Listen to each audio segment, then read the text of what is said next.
नमस्कार। प्रस्तुत है आज का चिंतन। जैसे एक ही व्यक्ति पहलवान, चिकित्सक, व्यापारी, सांसद आदि हो सकता है, उसी प्रकार एक ही भगवान अनेक देवताओं के रूप में प्रतिपादित किया जा सकता है। जिस प्रकार विष्णु सहस्त्र नाम में एक ही भगवान के 1000 नाम बताए गए हैं, वही बात देवताओं के संबंध में भी समझी जानी चाहिए। विष्णु 1000 नहीं हो सकते, उनके नाम ही 1000 हैं। उसी प्रकार परम सत्ता एक ही है, विभिन्न प्रयोजनों के लिए उनके अनेक नाम रखे जा सकते हैं। देव शक्ति के अनुकूलन में एक ही सबसे बड़ा तथ्य है कि वह पात्रता चाहता है। पात्रता के बिना मात्र मनुहार या उपहार के सहारे उसे कोई अपना वशवर्ती नहीं बना सकता। यज्ञ इसी प्रक्रिया का नाम है, जिसके माध्यम से शिक्षा और प्रेरणा ग्रहण करके मनुष्य सत्पात्र बनता है। जिस प्रकार गहरे गड्ढे में वर्षा का जल उसी मात्रा में भर जाता है, उसी प्रकार मनुष्य के भीतर सत्प्रवृत्तियाँ गहराई से भरने पर दैवी अनुग्रह अपने आप बरसने लगता है। वृक्षों की आकर्षण शक्ति से बादल अपेक्षाकृत अधिक मात्रा में बरसने लगते हैं, उसी प्रकार भगवान से अनुकंपा मांगनी नहीं पड़ती। माता पिता से छोटा बालक अपनी आवश्यकता या फरियाद कहाँ व्यक्त करता है, उसी प्रकार भक्त भी भगवान से अपनी भौतिक या आत्मिक आवश्यकताएं ना तो समझा पाता है और न कह पाता है। कहना भी चाहे तो उसकी सुनवाई नहीं होती, क्योंकि जब तक जो व्यक्ति जिस अनुदान का सदुपयोग न कर पाए, तब तक उस पर उस वैभवों को लाद देने से मनुष्य का अहंकार और अनाचार बढ़ता है। इसलिए भगवान के दरबार में किसी को कोई महत्वपूर्ण वस्तु देने की एक ही शर्त है कि वह उसका सदुपयोग कर पाएगा या नहीं। दुरुपयोग में तो उल्टी विपत्ति ही बढ़ती है। सदुपयोग करने न करने के संबंध में किसी व्यक्ति के भावी आश्वासनों पर कोई भरोसा नहीं किया जा सकता। विवाह के समय वर वधू आपस में प्रतिज्ञाएं करते हैं, पर दिन बीतने नहीं पाते कि उन्हें भुला देते हैं और अपनी पुरानी आदतों के अनुरूप उद्धत आचरण करने लगते हैं।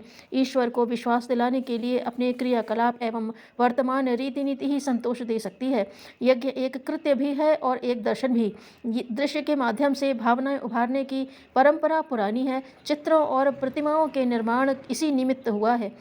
यज्ञ प्रक्रिया भी एक कृत्य है, जिसका तत्वज्ञान हृदयंगम कर लेने पर मनुष्य को पवित्र, प्रखर और परमार्थ परायण बनना पड़ता है। इस दिशा में जितनी प्रगति होती जाती है, उसी अनुपात से भगवान की अनुकंपा मनुष्य पर बरसने लगती है। गीताकार ने कहा है कि आप देवताओं की भावना पूरी करो, देवता आपकी भावना पूरी करेंगे। यहाँ भावना में अर्थ की आवश्यकता नहीं है। देव तत्वों को किसी वस्तु की आवश्यकता नहीं।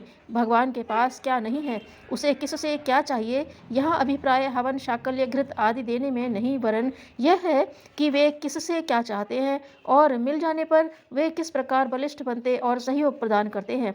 आग की आवश्यकता ईंधन की है, जहाँ ईंधन मिला नहीं कि अग्नि प्रज्वलित हुई नहीं। उसी प्रकार मनुष्य पवित्र और प्रखर बना नहीं कि उस पर दैव अनुकंपा अनायास ही बरसी नहीं। संसार भर के महापुरुष इसी एक तथ्य के उदाहरण हैं। उन्होंने सर्वप्रथम अपने चिंतन, चरित्र और व्यवहार को उच्च स्तरीय बनाया। यह प्रथम सोपान पूरा होते ही प्रामाणिकता सिद्ध होती है, लोक श्रद्धा उमड़ती है, सब ओर से सहयोग का माहौल बनता है और उस आधार पर अप्रत्याशित दैवी सहायता भी मिलने लगती है।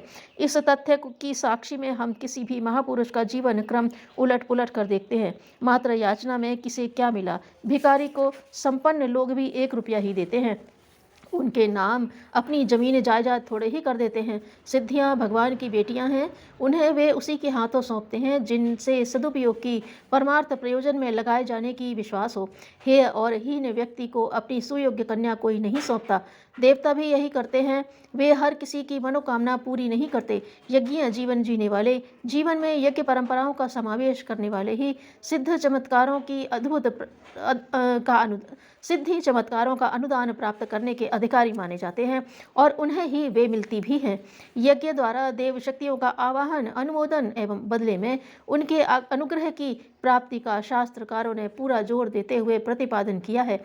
यहाँ देवताओं से आशय ईश्वर की दिव्य शक्तियों से है। ईश्वर एक है, उसकी जिस सामर्थ्य के साथ संबंध बनाना होता है, तब उसे उसी रूप में ध्यान धारणा क्षेत्र में उतारते हैं। श्रद्धा विश्वास के अनुरूप वे प्रतिफल भी देती हैं।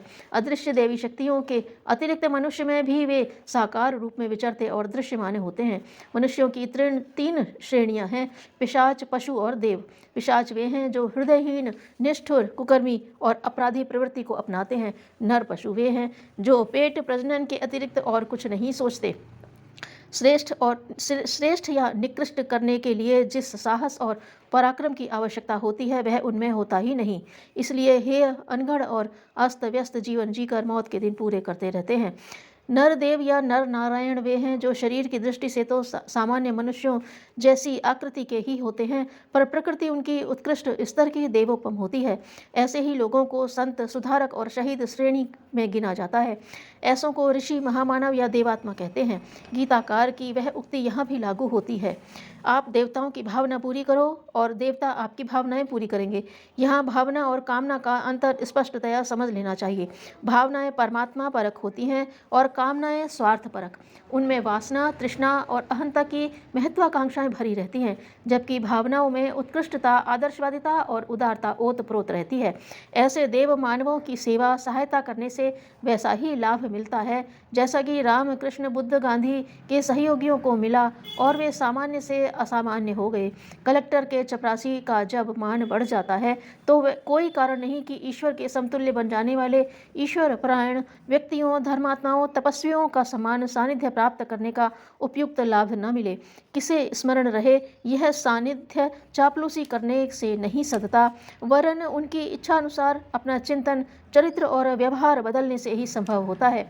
इसी प्रक्रिया का नाम योग है। योग अर्थात जुड़ना। इसी को यज्ञ कहते हैं। यज्ञ अर्थात महानता के प्रति आत्मसमर्पण करना, उन्हीं उच्च आदर्शों के अनुसार अपने को ढालना, गतिशील रखना। जीत उसी की होती है जो सत्य और न्याय का समर्थक होता है। धन्यवाद।